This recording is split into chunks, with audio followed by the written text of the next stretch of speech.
आप सभी को मेरा जय मसीह की सुप्रभु धन्यवाद हो। एक बार फिर बहुत दिनों बाद आपके सामने मैं आ सका इस YouTube के माध्यम से, और आज हम एक नए विषय के बारे में सीखने जा रहे हैं। समस्या कहाँ पर है? आप क्या सोचते हैं समस्या यहाँ है या वहाँ है? क्या समस्या पेड़ में है या पौधे में है या पशु या पक्षी में है या घर के अंदर है या घर के बाहर है? आज बहुत ही अलग अलग विचार भावनाएं पाई जाती है। इंसान सोचते हैं कि समस्या यहाँ से आ रहा है, समस्या वहाँ से आ रहा है, समस्या उसने भेजा, और देखते इस तरह से मनुष्य जो है एक दूसरे के ऊपर दोषारोपण करते हैं उस समस्याओं को लेकर। सो आइए आज हम सीखेंगे, आपने थंबनेल में देखा ही होगा, समस्याएं बाहर नहीं बल्कि अंदर हैं। आज हम सीखेंगे पवित्र शास्त्र बाइबल से कि समस्या की उत्पत्ति और समस्या के उद्गम स्थान, समस्या की शुरुआत सबसे पहले कहाँ होती है और कहाँ पाई जाती है। ये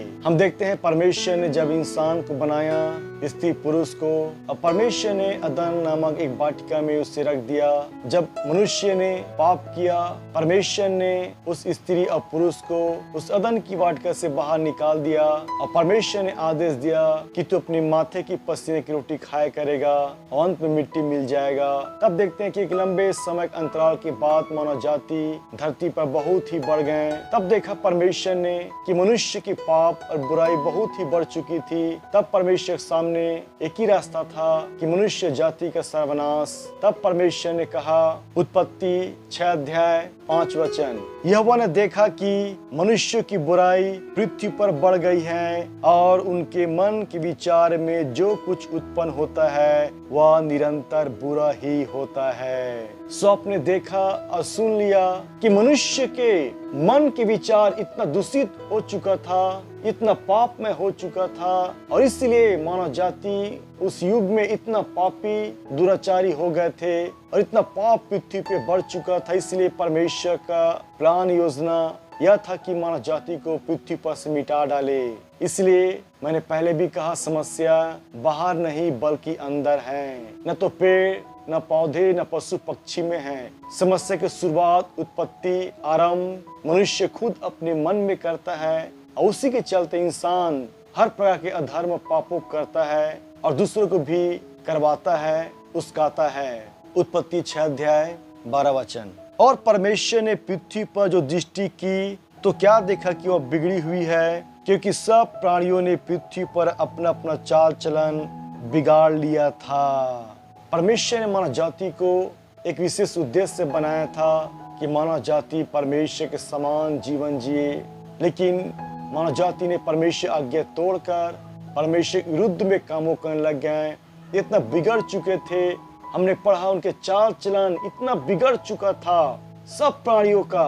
तब परमेश्वर के सामने की उपाय था कि मनुष्य जाति का सर्वनाश, सारे प्राणियों का सर्वनाश। उत्पत्ति 8 अध्याय 21 वचन, इस पर यहोवा ने सुखदायक सुगंध पाकर सोचा, मनुष्य के कारण मैं फिर कभी भूमि को श्राप न दूंगा। यद्यपि मनुष्य के मन में बचपन से जो कुछ उत्पन्न होता है वह बुरा ही होता है। आपने देखा होगा घरों में, मोहल्लों में, पड़ोसियों में छोटे छोटे बच्चे, उनके मन में इतना गुस्सा, क्रोध, यहाँ तक कि गाली बकते गंदे गंदे, मरने मारने की बात बोलते हैं। ये बातें कहाँ से आया? हमने पढ़ा बाइबल में, बचपन से जो कुछ उत्पन्न होता है निरंतर बुरा ही होता है। इसलिए मनुष्य निरंतर केवल पाप अपराध करने की विचार धारा भावनाओं से होकर जीवन को जीता है, वैसे चलता फिरता है। क्यों? क्योंकि उसके मन में सारे पाप की उत्पत्ति हो रहा है, वो जो सोचता है वही करता है।